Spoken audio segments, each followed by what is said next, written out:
Bonjour à tous mes chers amis. J'espère que vous allez bien. On se retrouve pour une nouvelle facecam, sur un sujet que je n'ai jamais abordé. Alors oui, je vais vous le dire, je me suis inspiré de certaines vidéos que je vois sur internet, je vais pas vous mentir, mais j'ai trouvé ça intéressant après le questionnaire que je vous ai fait sur vos habitudes financières, alimentaires, tout ça, etc. Et ben je me suis dit putain, je reçois souvent des MP de gens sur Instagram ou autres réseaux, même sur YouTube et tout ça, qui me disent oui, je rencontre actuellement une difficulté, un problème. Est-ce que tu pourrais me donner un conseil et tout? Alors moi, généralement, je ne réponds pas, ou je donne pas mon avis ou des conseils parce que j'estime que je suis personne pour donner des conseils, je pense pas être un exemple ou quoi que ce soit. Cependant, je trouve ça intéressant peut-être de traiter ce genre de problème en vidéo, donner un peu mon opinion, mais encore une fois, attention, mon opinion, c'est pas à prendre comme ça, je vous donne juste mon opinion face à la situation. Et voilà, donc je vous ai demandé sur Instagram d'aller remplir un petit formulaire où je vous demandais justement, tout simplement, de raconter-moi un problème que vous rencontrez. Ça peut être n'importe quoi, professionnel, perso, amoureux ou autre. Et je vais lire ce problème, donc vous êtes d'accord en ayant écrit que j'aborde du coup ce problème en vidéo et tout, et on va voir comme ça ensemble un petit peu ce qui peut être fait, ce qu'on peut dire et tout ça. Donc n'hésitez pas surtout à réagir en commentaire, parce que la réaction en commentaire nous permettra à tous de pouvoir donner des réponses aux gens qui se posent des questions, de pouvoir donner notre avis et tout, donc je trouve ça super intéressant. Voilà, donc là je suis en train de récupérer vos discours et tout. Alors c'est très très long, je suis obligé de le faire sur 3 écrans. Heureusement que j'ai 3 écrans parce que c'est très mal foutu quand j'extrais un truc bah, je peux même pas le tirer plus, tu vois. Alors, comment je peux faire pour le tirer davantage? Non, je peux pas. Ah, c'est très très con. C'est très con comme c'est fait, parce que du coup, j'arrive pas à sortir tout votre texte. Est-ce que je peux l'afficher différemment, le texte? Ok, d'accord, oui, je peux l'avoir là. Ok, c'est bon. Donc, j'ai 73 personnes qui m'ont relaté, du coup, des problèmes que vous rencontrez, et on va essayer d'y répondre comme ça en vidéo, on va essayer de les traiter. Si ce genre de vidéo vous plaît, à nouveau, n'hésitez pas à le dire en commentaire, on en refera d'autres de toute façon. Mais voilà, alors je sais pas comment je vais titrer cette vidéo, genre j'essaie de résoudre vos problèmes, je ne sais pas, parce que c'est absolument pas la prétention, mais il faut quand même aller titiller un petit peu la curiosité des gens pour qu'ils puissent commenter. Donc on va y aller, je vais lire le premier problème et puis on va le commenter ensemble, on va l'étudier. Voilà. Mon problème du quotidien, je le vis depuis longtemps. Ma fille est autiste sévère. Elle est non-verbale, ne mange pas seule, ne se lave pas seule et complètement dépendante de l'adulte qui l'accompagne. Elle porte des couches en permanence et pour couronner le tout, son papa est décédé depuis bientôt 3 ans. Heureusement, Amélia va dans une structure 4 jours par semaine et dort là-bas du mercredi au jeudi. Mais elle a 13 ans et à cet âge, elle a une force considérable qui a valu des dégâts importants dans sa chambre. J'ai dû faire appel à la MDPH pour faire réparer sa chambre et moi je n'ai pas les moyens. Je me fais énormément de soucis pour son avenir. Eh ben on commence pas par le problème le plus facile.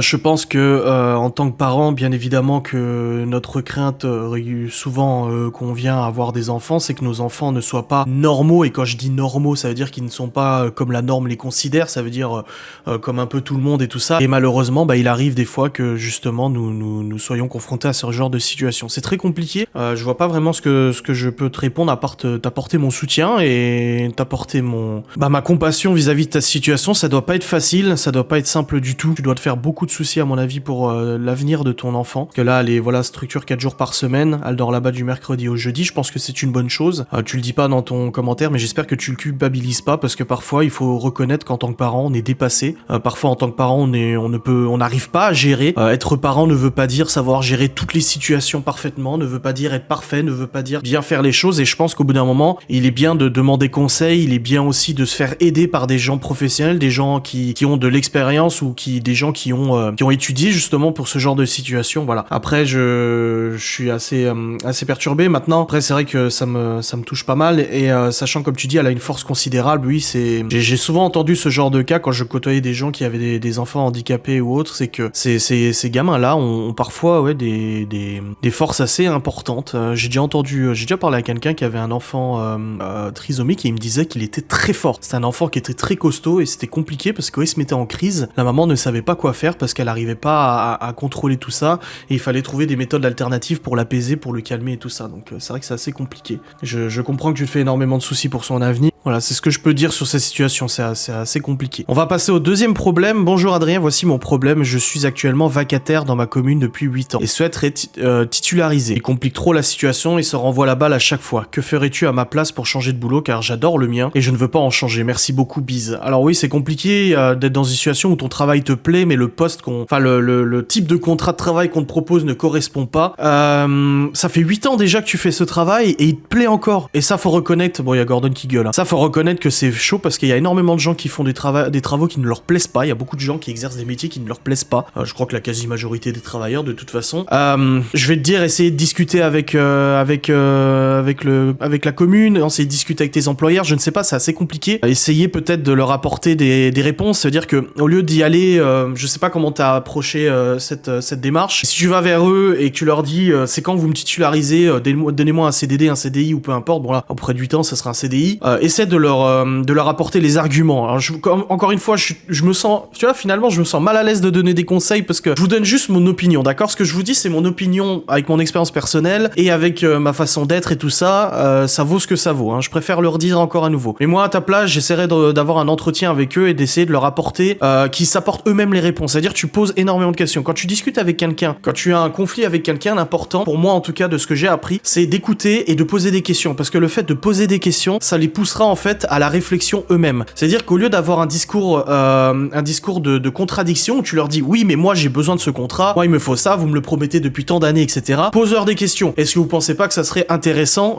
d'être certain que je reste en emploi chez vous si vous êtes satisfait de mon travail? Voilà, tu vois, tu leur poses ce genre de questions qui pourraient les amener à une réflexion, de se dire ouais non en fait elle a raison, on va la titulariser et puis voilà. Tu leur poses simplement des questions. Tu leur demandes même est-ce que c'est un problème financier, est-ce que la commune a les moyens de m'engager ou pas, et tu leur expliques que voilà, c'est vrai que toi tu veux un emploi plus stable, vu que t'es vacataire, tu veux un emploi titularisé, que malheureusement, mais si ton métier te plaît, tu leur dis, hein, ça te plaît de bosser avec eux, la commune te plaît, ce que tu fais te plaît, mais tu réfléchis justement à une alternative parce que malheureusement, malgré toute l'expérience que tu as acquis en travaillant avec eux, il te faut une situation stable, tu vois. Déjà rien qu'en leur disant toute l'expérience, ça va leur ramener peut-être à réfléchir, à se dire, putain c'est vrai qu'on a quelqu'un d'expérimenté qui sait ce qu'il fait, et s'il vient à partir, on va devoir reprendre quelqu'un qui va peut-être faire de la merde, tu vois, parce qu'il sera pas habitué et tout. Voilà, essaie de poser des questions. Voilà, c'est le conseil que je peux te donner. Troisième situation, je pense qu'on va pas faire les 73, il y aura peut-être plusieurs parties, ça dépend si vous le voulez. Comme je vous ai dit, encore une fois, je vous écoute, donc si vous voulez plusieurs parties, n'hésitez pas à me le dire, moi, ça ne me dérange pas. Je regarde juste, ça enregistre toujours l'audio, oui c'est bon. Avec mon mari, on a voulu déménager à 500 km de où on habitait avant. On s'est dit avec ma belle,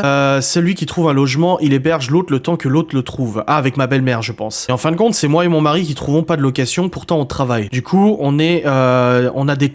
c'est des clashs assez souvent avec mes beaux-parents et mon mari avec sa mère. Ah, vous vivez actuellement chez tes beaux-parents en attendant de trouver un logement. Alors trouver un logement c'est très compliqué, même si vous travaillez, de toute façon le marché de la location est très compliqué pour diverses raisons. Le fait que les propriétaires sont frileux, donc ils demandent de plus en plus des dossiers costauds, je l'ai vu quand j'ai cherché une maison, et les locataires qui parfois aussi sont désespérés parce que malgré les moyens ils arrivent pas à trouver. Et là vous vivez actuellement chez tes beaux-parents. C'est pas une situation facile, je l'ai vécu hein, après le départ de Suisse, je suis retourné vivre du coup chez mes parents avec Léo, Libye et mon ex-épouse. Et c'est vrai que c'est une vie qui est pas simple parce que je comprends ton mari parce que il est confronté à ses parents, mais en même temps il est confronté à toi. Sa situation doit pas être facile du tout parce que moi pour l'avoir vécu, tu dois gérer les conflits en fait des deux côtés. D'un côté tu peux reprocher à l'un et tu peux reprocher à l'autre, mais tu oses pas le dire parce que ça peut créer des conflits. Donc là c'est vrai que je focalise sur ton mari parce que tu dis qu'il y a beaucoup de clash du coup avec tes beaux-parents, ton mari et sa mère. Oui, je pense que ça doit pas être facile. Maintenant, essayez peut-être d'être le moins présent, c'est facile à dire, mais essayez de sortir souvent, d'être le moins présent à la maison pour que l'ambiance soit moins pesante. Essayez de vous faire des repas ensemble aussi pour se retrouver et peut-être discuter surtout de la situation. Parlez-en avec tes beaux-parents, rassurez-les sur le fait que vous cherchez du logement, rassurez-les, peut-être prends aussi ta belle-mère avec toi pour aller visiter un logement, je ne sais pas, mais essaie de leur faire comprendre que c'est une situation éphémère, que vous faites le nécessaire, voilà, vous êtes pas chez eux hébergés tranquille et puis vous recherchez pas de baraque, vous faites quand même le nécessaire, donc voilà, histoire d'apaiser la situation, beaucoup discuter, beaucoup leur faire comprendre que vous faites le nécessaire et vous essayez de trouver un logement, et voilà, parce que le problème c'est qu'il y aurait rien de pire que ça gâche votre relation familiale, et qu'une fois que vous aurez trouvé le logement, finalement les tensions restent, ça serait terrible. Salut Adrien, voilà, depuis le mois de mai je vois régulièrement un garçon. Je l'apprécie beaucoup. Il joue au foot et plus d'une fois il m'a proposé d'aller le voir et j'y suis allé à chaque fois. J'ai rencontré plusieurs de ses amis et ses frères aussi. Et voilà, quand ses amis nous ont demandé si on était ensemble, il répond que non. Pourtant quand on est tous les deux, il réagit comme si on était ensemble, je ne sais pas quoi en penser. Je ne sais pas comment engager la conversation avec lui pour savoir où cela nous mène ou ce que lui veut. Ah, très compliqué. Ok, d'accord, donc vous êtes ensemble, mais face à ses frères et à ses potes, vous n'êtes pas ensemble. Bon, très franchement, il doit parler de toi à ses frères et à ses amis. Si t'as demandé de venir le voir au foot, etc., je pense que les autres, ils sont pas cons, ils ont bien compris qu'une gonzesse qui vient le voir regarder faire du foot et qui le présente à ses potes et à ses frères, c'est pas anodin. Je pense que c'est quelqu'un qui est peut-être assez fier, c'est peut-être quelqu'un qui est peut-être aussi craintif vis-à-vis de la relation, il ose pas pour l'instant l'annoncer parce qu'il a peur que ça engage d'autres choses. Moi à ta place, la discussion que j'essaierai d'avoir avec lui, c'est une discussion posée en lui disant écoute, je ne te force pas à me présenter tout ton cercle familial ou quoi que ce soit ou amical pour l'instant. On vit quelque chose de sympa si c'est le cas, voilà, on vit quelque chose de sympa et tout. Cependant, j'aimerais savoir où on en est parce que moi j'ai besoin dans ma tête d'être rassuré sur tes intentions et sur ce que tu veux faire. Voilà, sans l'accuser ou quoi que ce soit en lui disant ouais, pourquoi tu dis qu'on n'est pas ensemble ou quoi que ce soit. Demande-lui pourquoi il dit ça. Demande-lui simplement si il est prêt à s'engager et rassure-le surtout sur le fait que te dire si oui ou non vous êtes ensemble te permettrait à toi d'éliminer un poids dans ta tête et surtout de profiter de cette relation à fond. Voilà. Problème sûr. Alors mon problème c'est que quand je joue au loto, je ne coche jamais les bons numéros. Ça c'est un gros problème pour moi. Putain ouais, je confirme. Ah non mais moi j'ai arrêté de jouer au truc de hasard. Hein. Non bah si en plus je dis des conneries parce que j'en fais des vidéos. Mais non c'est j'aime beaucoup l'humour dans ton truc, c'est pas mal. Ouais, non, mais je crois qu'on est des millions à avoir le même problème. Hein. Quelqu'un d'autre qui me dit je n'ai pas de problème, tout va bien. Eh ben, j'en suis très content. Autre cas, j'habite un lieu-dit, 3 maisons, dont une résidence secondaire et le voisin environ 70 ans. Il parle tout seul, il appelle son chien qui est mort l'an dernier. Une fois, il laisse sa voiture moteur allumée, musique à fond pendant des heures. Il arrose son jardin quand il pleut, personne ne vient le voir. Je pense à Alzheimer, mais que faire? Ah, c'est terrible. C'est absolument terrible ce que tu racontes.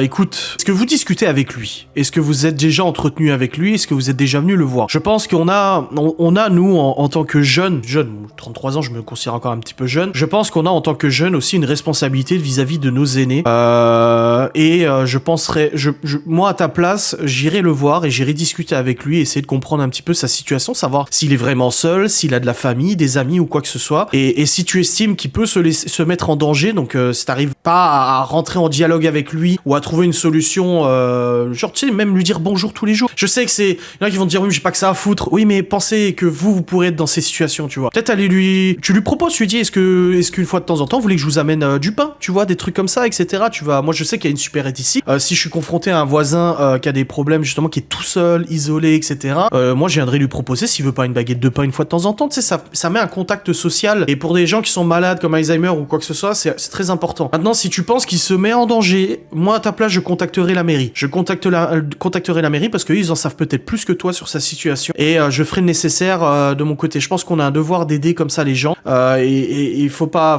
laisser ça passer. Moi à ta place, voilà, j'essaierai d'entretenir le dialogue avec lui, d'essayer de connaître un peu plus sa situation s'il arrive à t'en parler et sinon essaie de contacter la mairie. Je pense que le maire du village, c'est un lieu-dit, tu me dis donc vous êtes voilà, il y a personne mais il doit y avoir une mairie qui est rattachée quand même au lieu-dit, de toute façon une commune à côté. Essayez de voir avec la mairie et puis les avertir parce qu'il faut pas le laisser tout seul. Malheureusement c'est une personne âgée qui va peut-être un jour se retrouver avec un accident domestique et tu vas te dire putain merde j'aurais dû faire quelque chose. Donc voilà, c'est mon conseil que je peux te donner. Le chat de ma voisine qui est sourd comme un pot hurle toutes les nuits sous nos fenêtres et chie dans nos bacs à fleurs. Ah c'est compliqué les problèmes de voisinage. Ouais.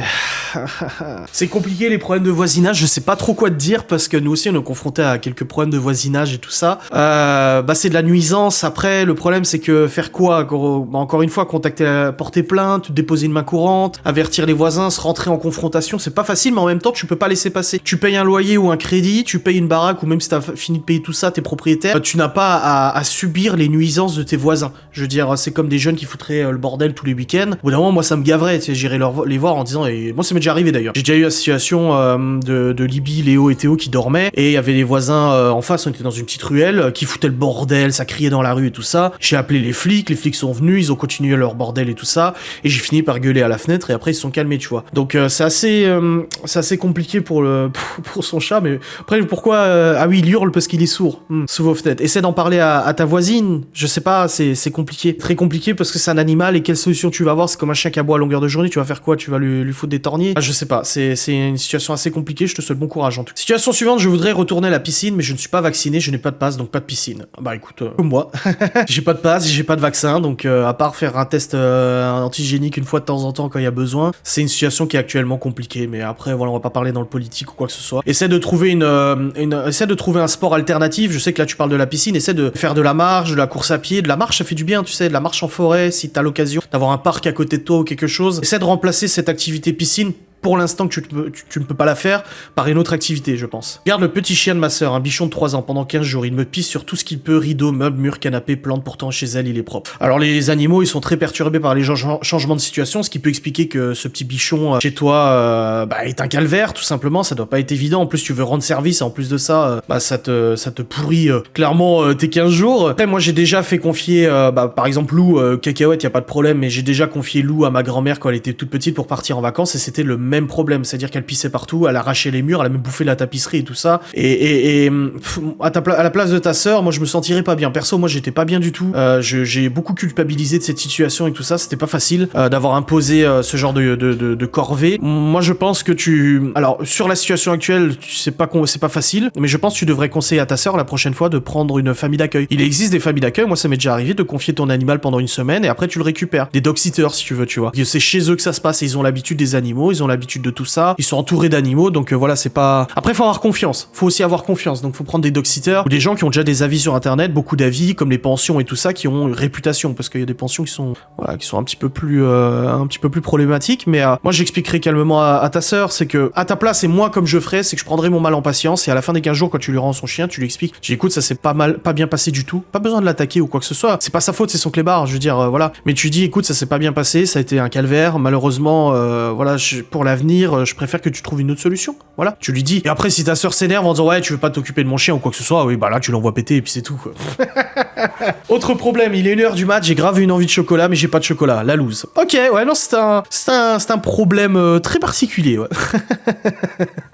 Problème suivant, je pense qu'on va s'arrêter là. Écoutez, les amis, parce que j'ai déjà 20 minutes d'enregistrement. Est-ce que vous voulez, moi je vous pose tout de suite la question, vous me le dites, c'est important de me le dire en commentaire, sinon je pourrais pas savoir. Est-ce que vous désirez une partie 2 de cette vidéo? Parce que là, on a étudié genre 10 cas, même pas. Il y en a 73. Moi, j'adore parler de ça. Finalement, ça va, je suis un peu plus à l'aise que ce que je pensais. On va terminer par ce dernier, donc dites-moi en commentaire si vous voulez encore. Depuis mon divorce en 2015, mon ex n'a pris aucune nouvelle de nos enfants. Majeur, mais tout de même. Il a rencontré une greluche qui lui a lavé le cerveau si bien qu'il en oublie qu'il était père. Quel con. Heureusement que mon chéri, lui, est très cool avec eux. Ils s'entendent très bien, beaucoup de complicité, ça fait plaisir. C'est très compliqué les séparations et c'est très compliqué aussi le devoir parental de toute façon. J'ai eu des amis qui malheureusement n'ont plus de nouvelles de leur père, ça arrive souvent que ça soit le père ou quoi que ce soit. Ils sont majeurs, mais tout de même, comme tu le dis, tout de même ils sont majeurs. C'est pas parce que tu es un enfant, enfin un adulte majeur, que tu n'as pas besoin de tes parents. Je veux dire, moi j'ai 33 ans, demain il arrive quelque chose à mes parents, voire même à mes grands-mères et tout ça, ça serait absolument terrible, tu vois. On a toujours besoin de nos parents et nos parents auront aussi toujours besoin de nous. C'est très important. Maintenant, qu'est-ce que tu peux faire? Alors là, tu parles de sa greluche, oui, elle lui a lavé le cerveau et tout ça. Je pense que, à mon avis, si t'as divorcé et que les enfants sont majeurs, vous avez déjà un certain âge. Je pense que le mec, ton ex-mari a rencontré quelqu'un qui lui fait voir une autre façon de vivre. Peut-être qu'il en oublie qu'il était père parce qu'il profite de sa vie à sa façon, etc. Je dis pas que c'est bien, attention, hein. Je dis pas que c'est bien ou quoi que ce soit. Mais à mon avis, ce divorce ne s'est pas super bien passé, je pense. Et il veut penser à autre chose, il veut passer à autre chose, c'est tout. Tu peux pas le forcer à prendre de nouvelles de ses enfants. Tu peux pas le forcer à prendre de leurs nouvelles, c'est absolument pas possible. Essaie de beaucoup discuter avec tes enfants. L'important, c'est qu'ils t'aient toi et ton Eric qui apparemment s'entend très bien avec eux, c'est extrêmement bien, mais ne pas oublier que leur père c'est leur père, quoi qu'il arrive, à ta place, moi j'expliquerai à tes enfants que si un jour il lui prend l'envie de revenir et quoi que ce soit, moi, à votre place, je ferai pas d'histoire. C'est vrai que je suis très... j'aime pas le conflit et tout ça. Peut-être que pendant des années, il va pas prendre de nouvelles d'eux, et un jour, tu sais, il va peut-être se passer quelque chose dans sa vie, il va se rendre compte qu'il a fait une connerie, et à ce moment-là, il va vouloir revenir, et j'ai envie de dire, la vie est courte. Alors, faut pas oublier ce qu'il a fait, donc ça veut dire qu'il faut pas, genre, ouais, coucou, ça va, on a oublié tout ce qui s'est passé, que tu nous as ignoré pendant des années, mais ne vous bouffez pas la vie pour ça non plus, et essayez d'aller de l'avant. Voilà, la vie est faite d'énormément de surprises, bonnes comme mauvaises. La vie est faite d'énormément d'obstacles et de difficultés. L'important, c'est que toi, dans ta tête, peut-être tu gardes en priorité de parler à tes enfants et de leur faire comprendre que toi tu es là, parce que c'est peut-être terrible pour eux, ils sont peut-être adultes, mais c'est peut-être pas pour ça qu'ils se sentent pas abandonnés par leur père ou quoi que ce soit. Voilà, dis-leur que toi t'es là, qu'un jour peut-être leur père reviendra ou se rendra compte qu'il a des enfants majeurs, et surtout que t'as un chéri aussi qui s'entende bien avec eux. Alors le chéri ne remplacera jamais le père, hein, bien sûr, un conjoint ne remplace jamais un mère ou une mère ou un père, pardon, mais qui peuvent se reposer sur lui parler, etc. Voilà. Bah écoutez, je pense qu'on va s'arrêter là, ça fait déjà plus de 20 minutes d'enregistrement, je suis surpris que ça prenne autant de temps, ce genre de vidéo. Écoutez, je vais monter cette vidéo et tout. Essayez de me dire en commentaire si ça vous plaît, hein. J'ai vraiment besoin de savoir si vous, en commentaire, vous aimez ce genre de vidéo, pour vous faire une partie 2, parce que là, il nous reste encore 60K à étudier. Alors on fera peut-être pas tous, hein, je ne pense pas, il y en a qui nécessitent plus de temps que d'autres, mais en tout cas, moi, ça m'a beaucoup plu. Je vais enregistrer d'ailleurs le fichier. Voilà, c'est bon. Ah non, il est pas enregistré, attendez, fichier, créer une copie sur mon ordinateur. Parce que là, c'est sur mon drive. Non. Sur l'ordinateur. Je peux pas. Ok. Bon, bah, je vais laisser ça ouvert, on verra bien. Bref, je vous fais des bisous, je vous dis à très vite. Merci beaucoup d'avoir regardé cette vidéo. Encore une fois, les conseils que je vous donne, c'est mon avis personnel, ok? M'en voulez pas si je donne si je donne un avis différent de ce que vous auriez fait. Et n'hésitez pas en commentaire à donner votre avis à ces cas aussi. Si vous pensez avoir un avis différent, une réaction différente, dites-le en commentaire. Vous vous dites, bon, voilà, pour la personne qui a expliqué ça, moi je ferai ça. Voilà, des bisous, salut!